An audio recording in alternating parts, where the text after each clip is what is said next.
ভাত খালা, রুটি খালা, ঘি খালা না।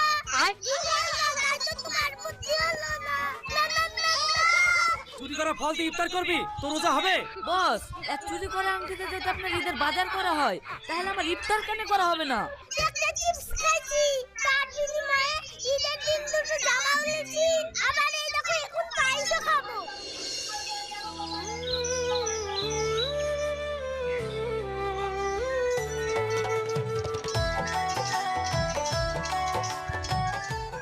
কিরে রাশিদ, বউ ছেলেলি কোথায় গেছিলি?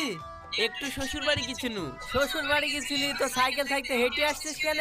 কি আর বলবো রে ভাই, এটা শ্বশুর বাড়ি থেকে আসতে আসতে স্বপনের দোকানের সামনে টায়ারটা পটাশ করে ফেটে গেল। দিয়ে যা টায়ারটা সারলাম তো রওশন আবার বলছে এইটুকু আবার সাইকেল চেপে কি করবা, হেঁটেই চলো, নাহলে আবার সাইকেল